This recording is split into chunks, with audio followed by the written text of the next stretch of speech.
श्री शिवाय नमस्तुभ्यम। हर हर महादेव। एमपी राज्य के चितवालिया हेमा कुबरेश्वर धाम सीहोर में गुरुजी पंडित प्रदीप मिश्रा जी के द्वारा श्री महाशिवरात्रि शिव महाप्राण कथा एवं रुद्राक्ष महोत्सव शुरू हो गया है और आज 7 मार्च पहले दिन की कथा पूर्ण हो चुकी है। ये 7 दिवसीय शिव महाप्राण कथा है जो कि 7 मार्च से 13 मार्च 2024 तक आस्था चैनल यूट्यूब के माध्यम से देखी जा सकती है। आज की कथा में गुरु जी ने शिव जी के गले में 2 प्रकार की माला होती है, उनका क्या महत्व है उसके बारे में बताया है। साथ ही कल 8 मार्च महाशिवरात्रि का दिन है। इस दिन किए जाने वाले 3 विशेष उपाय हैं जिसमें ग्रह क्लेश दूर करने वाला उपाय है, रोग बीमारी दूर करने वाला उपाय है। साथ ही यदि महाशिवरात्रि के दिन आप एक विशेष उपाय कर लेते हैं तो उससे परिवार में कभी भी अकाल मृत्यु नहीं होती है और कोई भी बड़ी बीमारी आपके घर में प्रवेश नहीं करती है। तो महाशिवरात्रि वर्ष भर में एक बार आती है, तो इस दिन आप इस विशेष उपाय को जरूर कीजिएगा, वो भी हम आगे वीडियो में जानेंगे। आज पहले दिन सीहोर कुबरेश्वर धाम की श्री महाशिवरात्रि शिव महाप्राण कथा के पहले दिन की कथा में गुरुजी ने कुल 12 उपाय पत्र और उपयोगी जानकारियां दी हैं। सभी की जानकारी आपको इसी वीडियो के माध्यम से प्राप्त होने वाली है। किसी कारणवश यदि आपने आज की कथा नहीं सुन पाए हैं तो पूरी कथा का रास्ता आपको इस छोटे से वीडियो से प्राप्त होने वाला है। तो बढ़ते हैं आज की कथा की पहली जानकारी की ओर। कथा शुरू होते ही गुरुजी ने कहा, कल महाशिवरात्रि है। इस महाशिवरात्रि के अवसर पर आप बाबा के दरवाजे पर आए हो। 1 महीना पूर्ण होगा, वो भी आपके दरवाजे पर पहुंच जाएगा, ये निश्चित है। आप दिल से आए हो तो वो भी दिल से आएगा, आप मन से आए हो तो वो भी मन से आपके घर में पहुंचेगा। कहते हैं आज की कथा की दूसरी जानकारी की ओर। तुम राखी डोरे का कितना भी संबंध बना लो कि ये तुम्हारा मुंह बोला भाई है, ये हमारी बुआ का छोरा है, ये हमारा वो भाई है, पर जो संबंध एक गर्भ से भाई बहन का होता है वो कितना ही लड़ लें झगड़ लें, आपस में कितने भी झगड़े हो जाएं, पर वो अंत में एक ही होकर रहते हैं। बढ़ते हैं आज की कथा की तीसरी जानकारी की ओर। फिरोजाबाद से एक भाई हर कथा में माला लेकर पहुंच जाते हैं। आपने पिछली कथाओं में भी देखा होगा, गुरुजी ने हमेशा जिक्र किया है कि ये भाई जो आते हैं वो हमेशा व्यासपीठ पर माला अर्पित करते हैं। गुरुजी ने कहा, जितना आप स्टेज का डेकोरेशन देख रहे हैं, बाबा का श्रृंगार देख रहे हो जहाँ कुबेर भंडारी विराजमान है, बाबा की शिला है, वहाँ पर जितने भी फूलों से सजाया गया है वो सभी इन्होंने लेकर आए हैं। 3 से 4 साल से ये जुड़े हुए हैं। इस बार ये सीहोर गाड़ी भर के फूल लेकर आए हैं और बाबा का श्रृंगार करने के लिए आए हैं। बढ़ते हैं आज की कथा की चौथी जानकारी की ओर। यहाँ पर इतने यजमान हैं, कम से कम 18 यजमान इस शिव महाप्राण कथा में बने हैं। इतने यजमान में से एक यजमान ऐसी बेटी है जिसके वंश में कोई पुरुष नहीं रहता है। ससुर जी भी चले गए, कोरोना महामारी आई, शिव महाप्राण तो सुनती थी और मेरे पति ही थे बस हमारे वंश में, पर संतान का सुख नहीं था। फिर पेट में अचानक दर्द हुआ तो पता चला गर्भ में संतान है और मुझे पुत्र रत्न की प्राप्ति हुई है और जो छोटा बालक है वो ही आज की कथा का यजमान बना है। बढ़ते हैं आज की कथा की 5वीं जानकारी की ओर। प्रियंका मनीष पाठक जी नरसिंहपुर से पत्र लेकर आई। पिछले वर्ष यहाँ 2023 में जो रुद्राक्ष महोत्सव हुआ था सीहोर में, जो शिव महाप्राण कथा यहाँ हुई थी, उसमें हमारा रिजर्वेशन था पर वो हमने कैंसिल करा दिया क्योंकि हमने सुना था कि बहुत भीड़ हो रही है। तो हमने किराए की गाड़ी कर लेकर आ गए। किराए की गाड़ी वाला जो था वो चिल्लाने लगा कि इतनी भीड़ है, इतना ट्रैफिक है, जितनी देर गाड़ी यहाँ खड़ी रहेगी चार्ज लगेगा। हम साधारण परिवार के थे गुरुजी। हम गाड़ी में से उतरे, 7 किलोमीटर दूर पर थे।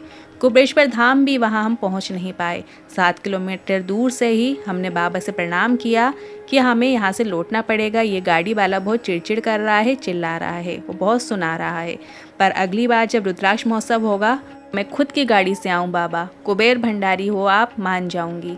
आंखों में आंसू लेकर लौट गई और अगले 6 महीने में मेरे घर में गाड़ी आ गई है और आज मैं यहाँ खुद गाड़ी से आई हूँ, ड्राइवर लेकर आई हूँ, उसी का आभार व्यक्त करने कथा पंडाल में आई हूँ।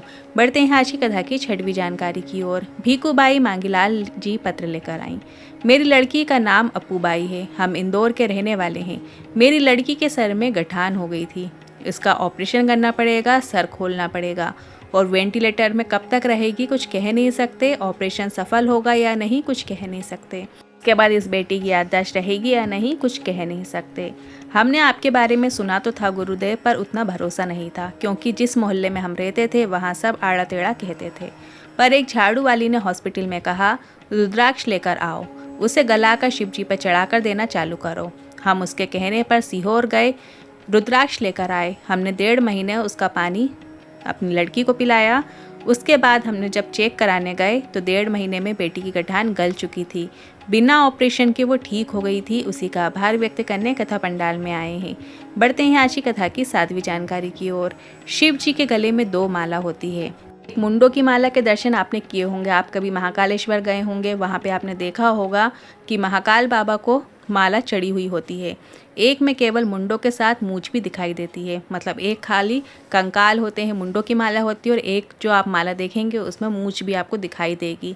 तो जो मुंडों की माला है वो माता पार्वती के पूर्व जन्म में जितने रूप थे, कुष्मांडा के, स्कंदा के, वो उनकी माला धारण किए हुए हैं हमारे महादेव।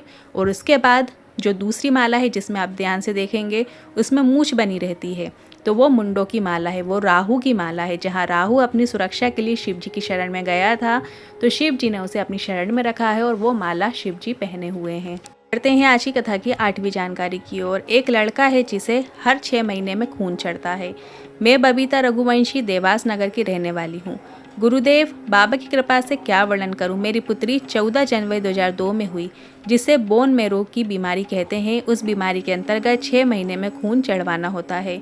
हम हर 6 महीने में खून चढ़वाने लगे। कोरोना महामारी में बहुत दिक्कत आई। डॉक्टर के हिसाब से देरी हो गई थी हमें खून चढ़वाने में, तो उसके बाद से फिर हर 3 महीने में खून देना पड़ेगा आप, डॉक्टर ने कहा। हम बहुत परेशान थे। डॉक्टर ने 30-40 लाख का खर्चा बता दिया था और वो ऑपरेशन सफल होगा कि नहीं कुछ कह नहीं सकते थे। खून तो चढ़वाना पड़ेगा ही। इसके बाद हम सीहोर गए। हमने सोचा कि अब सीहोर जाते हैं। उस समय हमें रुद्राक्ष नहीं मिला। हमने विनय किया। फिर हमने, आप हमेशा कहते हो कि बाबा के दरवाजे पर आओ तो एक रात्रि विश्राम किया करो, तो हम वहाँ पे एक रात्रि विश्राम करें। फिर ऑफिस में कहा रुद्राक्ष दे दो, उसे ब्लड चढ़ रहा है। उस रुद्राक्ष को हम मांग कर लेकर आए और उसके बाद हमने पशुपतिनाथ व्रत भी किया। साथ में रुद्राक्ष का जल हमने अपनी लड़की को देना चालू किया। 2 बार पशुपतिनाथ किया, 3 बार किया, 4 बार किया, 5 बार पशुपतिनाथ व्रत किया। उसके बाद हम इंदौर जब दिखाने गए, वहाँ डॉक्टर ने बताया अब इस लड़की को बोन मैरो की बीमारी नहीं है, अब इसे ब्लड भी चढ़वाना नहीं होगा, ये ठीक हो चुकी है। उसी का आभार व्यक्त करने हम आज कथा पंडाल में आए हैं। बढ़ते हैं आज की कथा की 9वीं जानकारी की ओर। भगवान की पूजा में ज़्यादा चतुर मत बनो। गुरुजी ने कहा अनभिज्ञ बन जाओ। यदि मैं दूध पहले चढ़ा दिया, जल नहीं चढ़ाया, तो मर्जी उसकी है, हम कुछ नहीं जानते। बहुत विद्वान बनने की आवश्यकता नहीं है। बढ़ते हैं आज की कथा की 10वीं जानकारी की ओर। कल है 8 मार्च और महाशिवरात्रि का दिन है। इस दिन किया जाने वाला गुरुजी का बताया गया एक विशेष उपाय लेकर आए हैं। यदि आपके घर में गृह क्लेश होता रहता है, भाई भाई की नहीं बनती है, सास बहू की नहीं बनती है, पति पत्नी में नहीं बनती है, आपस में अनबन लगी रहती है, झगड़े चलते रहते हैं, कुछ ना कुछ छोटी छोटी बातों को लेकर क्लेश हो जाता है, बच्चे भी कुछ भी बोल देते हैं, तो आपको इस महाशिवरात्रि में इस विशेष उपाय को करना है। इस उपाय को करने के लिए आपको 7 गेहूं की बाली लेनी होगी। 7 गेहूं की बाली लेकर अपने घर में से घुमाते हुए अपना नाम और गोत्र बोलकर घर की सुख शांति के लिए कामना करते हुए शिवलिंग के ऊपर आपको इस महाशिवरात्रि के अवसर पर अर्पित कर देना है। आप ये उपाय कभी भी किसी भी समय कर सकते हैं। बस आपको 7 गेहूं की बाली लेकर अपने पूरे घर में से घुमाते हुए नाम और गोत्र बोलते हुए आपको शंकर भगवान की शिवलिंग पे अर्पित कर देना है। बस आपको इतना ही करना है। बढ़ते हैं अगली 11वीं जानकारी की ओर। एक बेर से जुड़ा विशेष उपाय की जानकारी देते हुए गुरुजी ने बताया मात्र एक बेर महाशिवरात्रि के दिन भोलेनाथ को जरूर समर्पित करो। सिर्फ आपको एक बेर लेना है और वो महाशिवरात्रि पर, मतलब कल 8 मार्च के दिन आपको शिवलिंग के ऊपर अर्पित करना है, ताकि घर में जितने भी सदस्य रह रहे होते हैं उतने सदस्य में ज़िंदगी में कोई बड़ी बीमारी ना हो और हमारे परिवार में किसी भी सदस्य की अकाल मृत्यु ना हो। मात्र महाशिवरात्रि के एक दिन आपको सिर्फ एक बेर अर्पित कर देने से अकाल मृत्यु भी टल जाती है। ये विशेष उपाय आप घर का कोई भी सदस्य करेगा तो लाभ पूरे परिवार को देखने को मिलेगा। अलग अलग सदस्यों को अलग अलग बेर अर्पित करने की आवश्यकता नहीं है। अगर परिवार का एक भी सदस्य एक बेर जाकर भूलवश भी यदि शंकर भगवान की शिवलिंग पर अर्पित कर देता है तो उसके घर में कभी भी अकाल मृत्यु नहीं होती है।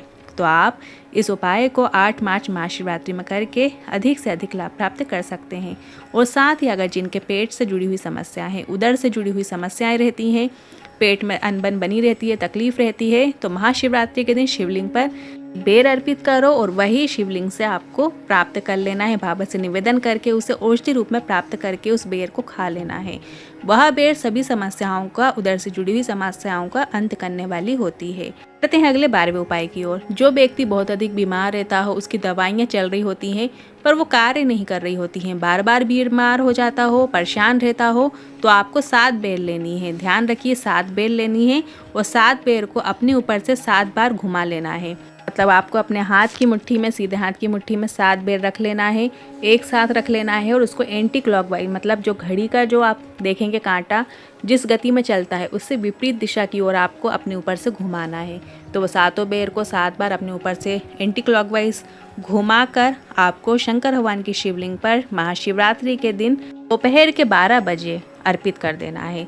आपके रोग, आपकी बीमारी 3 माह के अंदर समाप्त हो जाती है। ये विशेष उपाय आप इस महाशिवरात्रि में ज़रूर कीजिएगा। बस ध्यान रखिए, अगर आप स्वयं घुमा रहे हैं तो अपना नाम और गोत्र बोलते हुए शिवलिंग पर अर्पित कीजिएगा। यदि कोई और आपके लिए उपाय कर रहा है, रोगी व्यक्ति का नाम और गोत्र बोलकर आपको दोपहर के 12 बजे वो 7 वें शंकर भगवान की शिवलिंग पे अर्पित कर देना है। ये आपको ज़रूर लाभ देखने को मिलेगा। आप महाशिवरात्रि के अवसर पर इस उपाय को ज़रूर कीजिएगा। आज के इन उपायों से जुड़े, कथा से जुड़े मन में कोई सवाल या क्वेश्चन है तो आप कमेंट के जरिए पूछ सकते हैं। वीडियो थोड़ा भी उपयोगी लगा हो तो वीडियो को लाइक करके कमेंट बॉक्स में हर हर महादेव ज़रूर टाइप कीजिएगा। श्री शिवाय नमस्तुभ्यम।